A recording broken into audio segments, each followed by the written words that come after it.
سورۃ النوح مکیہ، سورہ نوح مکی ہے، نزول میں اس کا نمبر 71 ہے اور موجودہ ترتیب میں بھی اس کا نمبر 71 ہے۔ واہ بھائی واہ۔ فرمایا کہ اس میں 2 رکوع اور 78 آیات ہیں۔ گزشتہ صورتوں میں سورہ تبارک کے دعوے پر دلائل عقلیہ کا بیان تھا،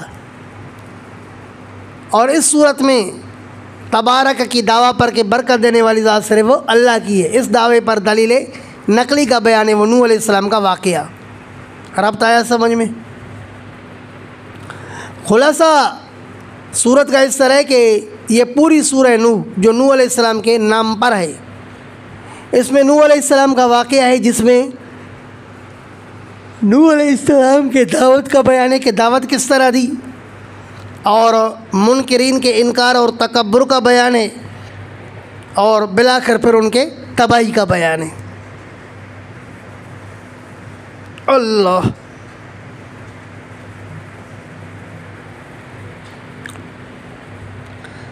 بسم اللہ الرحمن الرحیم۔ انا ارسلنا نوحا الی قومہ، بے شک ہم نے بھیجا نوح علیہ السلام کو اس کی قوم کی طرف، کس بات کے ساتھ؟ ان انذر قومک، یہ کہ ڈراؤ اپنی قوم کو، من قبل اس سے پہلے، ان یاتیہم عذاب علیم، کہ آئے ان کے پاس دردناک عذاب۔ قال یا قوم، نوح علیہ السلام نے کہا اے میری قوم، انی لکم نذیر مبین، بے شک میں تمہارے لیے ڈرانے والا ہوں واضح، ان اعبدوا اللہ واتقوہ، اور ایک عبادت کرو اللہ کی اور اسی کی نافرمانی سے بچو، واطیعون، اور میری اطاعت کرو، یغفر لکم من ذنوبکم، بخش دے گا تمہارے لیے اللہ تمہارے گناہوں کو، ویؤخرکم الی اجل مسمی، اور تمہیں مہلت دے گا ایک وقت مقررہ تک، ان اجل اللہ، بے شک اللہ کا وقت یعنی موت، اذا جاء، جب آئے گا، لا یؤخر، تو پیچھے نہیں کیا جائے گا، لو کنتم تعلمون، اگر تم جانتے تو، اللہ اگر تم جانتے ہو تو۔ قال، بالآخر نوح علیہ السلام نے کہا رب، اے میرے مولا، انی دعوت قومی لیلا ونہارا، بے شک میں نے پکارا، دعوت دی اپنی قوم کو رات میں بھی اور دن میں بھی، لیکن فلم یزدہم دعائی الا فرارا، پس نہیں بڑھایا ان کو میری دعوت نے مگر بھاگنے میں، جتنی میں ان کو دعوت دیتا رہا بجائے فائدے کے یہ لوگ بھاگتے رہے۔ وَإِنِّي كُلَّمَا دَعَوْتُهُمْ، اور جب بھی بے شک میں نے ان کو بلایا، لِتَغْفِرَ لَهُمْ، تاکہ آپ ان کو بخشیں، جَعَلُوا أَصَابِعَهُمْ فِي آذَانِهِمْ، تو انہوں نے ڈالا اپنی انگلیوں کو اپنے کانوں میں، وَاسْتَغْشَوْا ثِيَابَهُمْ، اور انہوں نے ڈھکا اپنے کپڑوں سے، کیا مطلب؟ چہرہ ڈھکا اپنے کپڑوں سے، کراہۃ النظر، دیکھنے کو ناپسند کرتے ہو، مجھے دیکھ بھی نہیں سکتے تھے، وَأَصَرُّوا، اور انہوں نے کفر پر ہمیشگی کی، وَاسْتَكْبَرُوا اسْتِكْبَارًا، اور انہوں نے بڑائی کی بڑائی کرنا۔ ثُمَّ إِنِّي دَعَوْتُهُمْ جِهَارًا، پھر میں نے ان کو بلایا جہارن، اونچی آواز سے بھی، ثُمَّ إِنِّي أَعْلَنْتُ لَهُمْ، پھر میں نے ان کے لیے علی الاعلان بھی دعوت دی، وَأَسْرَرْتُ لَهُمْ إِسْرَارًا، اور چھپکے سے کیا ان کے لیے دعوت کو، اسرارن چھپا کے۔ فَقُلْتُ اسْتَغْفِرُوا، فرمایا کہ میں نے اپنی قوم سے کہا اے میری قوم، استغفروا ربکم، بخشش طلب کرو اپنے رب سے، انہ کان غفارا، بے شک وہ اللہ ہے بہت زیادہ بخشنے والا۔ تو استغفار کرو جس سے آپ کو دنیا کا بھی فائدہ ہوگا اور آخرت کا بھی فائدہ ہوگا۔ فرمایا پہلی بات تو یہ کہ اللہ غفار ہے، تمہارے گناہوں کو بخش دے گا۔ دوسری بات، یرسل السماء علیکم مدرارا، السماء المطر، مدارک، السماء آسمان، شیخ تقی صاحب، یرسل السماء علیکم مدرارا، بھیجے گا بارش کو تم پر کثرت کے ساتھ، وَيُمْدِدْكُمْ بِأَمْوَالٍ، اور اللہ بڑھا دے گا استغفار کی وجہ سے تمہارے مال کو، وَبَنِينَ، اور بیٹوں کو۔ لوگ بیٹوں کے لینے کے لیے اور کاروبار میں برکت کے لیے پتہ نہیں کیا کیا پریشانیاں اٹھاتے ہیں، کبھی پیر کے پاس، کبھی جھنڈے کے پاس، کبھی ڈنڈے کے پاس، کبھی قبر کے پاس اور کبھی گھوڑے کے پاس۔ لیکن قرآن کیا کہتا ہے کہ اگر تمہیں برکات چاہیے، مال چاہیے، بیٹے چاہیے، تو کس طرف آنا ہوگا؟ استغفار کی طرف. استغفار کرو گے تو بیٹے ہی بیٹے آئیں گے. وَيَجْعَلْ لَكُمْ جَنَّاتٍ، اور وہ اللہ بناتا ہے تمہارے لیے باغات. فرمایا اگر استغفار کرو گے وہ اللہ تمہارے لیے باغات بنائے گا. وَيَجْعَلْ لَكُمْ أَنْهَارًا، اور بنائے گا تمہارے لیے نہریں. مَا لَكُمْ لَا تَرْجُونَ لِلَّهِ وَقَارًا، ارے تمہیں کیا ہو گیا کہ تم اللہ پاک کی عظمت سے نہیں ڈرتے؟ اے لا تخافون عظمتہ، آیا کہ نہیں ہے؟ وَقَدْ خَلَقَكُمْ أَطْوَارًا، اور بے شک اللہ نے تمہیں پیدا کیا مختلف مرحلوں میں.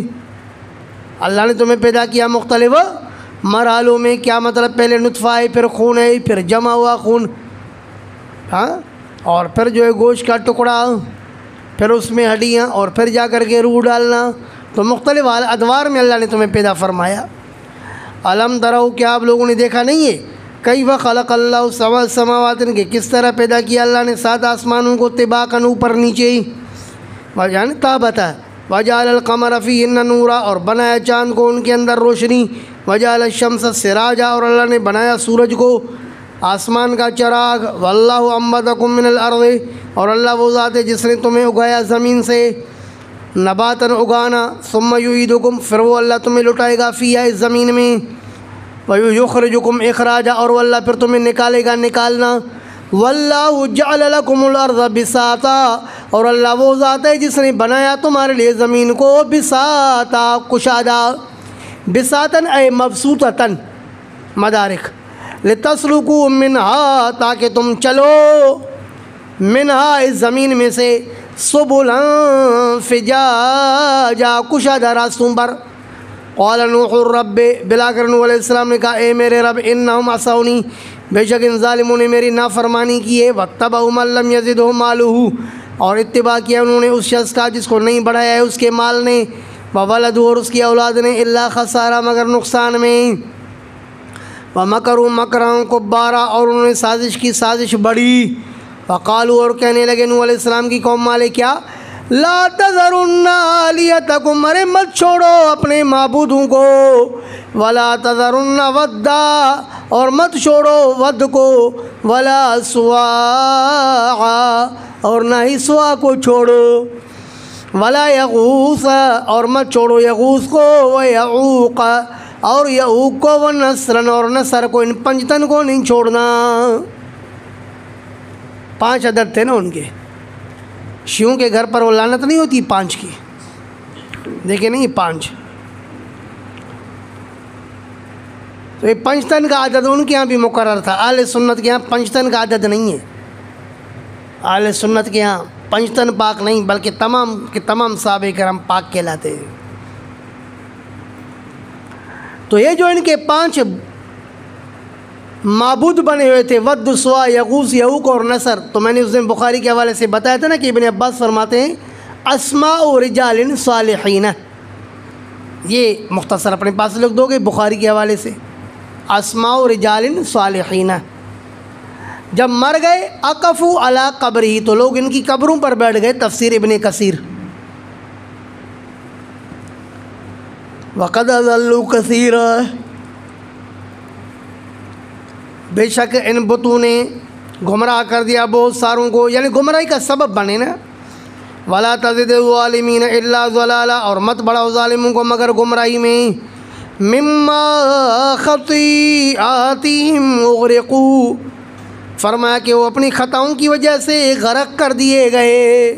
نوح علیہ السلام کی قوم خطاؤں اور کفر کی وجہ سے ان کو غرق کیا گیا. فادخلوا نارا، پس وہ داخل کیے گئے آگ میں. جیسے ہی مرے آگ میں داخل ہو گئے، یعنی عذاب قبر براق ہو گیا. فلم یجدوا لهم من دون اللہ انصارا، پس انہوں نے نہیں پایا اپنے لیے اللہ کے علاوہ انہوں نے نہیں پائے مددگار. وقال نوح رب، بلا کر کہا نوح علیہ السلام نے اے میرے رب، لا تذر علی الارض من الکافرین دیارا، اے اللہ مت چھوڑ زمین پر کافروں میں سے کوئی باشندہ. دیارہ باشندہ، تقی صاحب. انک ان تذرہم یضلوا عبادک، بے شک اگر آپ ان کو چھوڑو گے تو یہ گمراہ کریں گے آپ کے بندوں کو. وَلَا يَلِدُوا إِلَّا فَاجِرًا كَفَّارًا، اور یہ نہیں پیدا کریں گے مگر فاجر کافر کو. ان سے فاجر کافر کے علاوہ کوئی پیدا نہیں ہوگا. تو علم غیب نہیں ہے تو اور کیا ہے؟ بریلوی کہتے دیوبندیوں قرآن تمہیں سمجھ میں نہیں آتا. قرآن تو صاف کہتا ہے کہ نوح علیہ السلام نے کہا کہ اللہ ان سے جو بھی پیدا ہوگا وہ فاجر اور کافر پیدا ہوگا. تو مانا نوح علیہ السلام کو علم غیب تھا نا، تب تو مستقبل کی بات کی. بات سمجھ میں آئی؟ ہم کہتے کہ نہیں، ہم تفسیر میں تمہارے استاد ہیں، ہم تم سے قرآن زیادہ سمجھتے ہیں. ہر دور میں علماء دیوبند مفسر رہے ہیں. ہم قرآن کا تفسیر قرآن کے ساتھ کرتے ہیں. وہ قرآن کیا کہتا ہے؟ قرآن نے کہا لن یؤمن من قومک الا من قد آمن. اللہ رب العالمین بتا چکے تھے کہ اے نوح، آپ کی قوم میں سے کوئی بھی ایمان نہیں لائے گا مگر وہی جو ایمان لا چکا ہے، بس. تو یہ جو نوح علیہ السلام نے بات کی کہ اللہ جو بھی پیدا ہوگا وہ فاجر اور کافر پیدا ہوگا، تو یہ نوح علیہ السلام کی بات علم غیب کی بنیاد پر تھی یا اللہ پاک کے اطلاع کی بنیاد پر تھی؟ کہ اللہ پاک نے کیا فرمایا تھا؟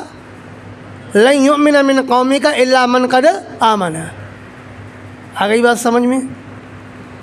رب اغفر لی، اے میرے رب مجھے بخش دے، ولی والدی، اور میرے والدین کو بھی، ولمن دخل بیتی مومنا، اور اس کو بھی جو داخل ہوا میرے گھر میں مومن ہو کر، وللمؤمنین، اور مومن مردوں کے لیے، والمؤمنات، اور مومنات عورتوں کے لیے، ولا تزد الظالمین، اور مت بڑھاؤ ظالموں کو، الا تبارا، مگر ہلاکت میں.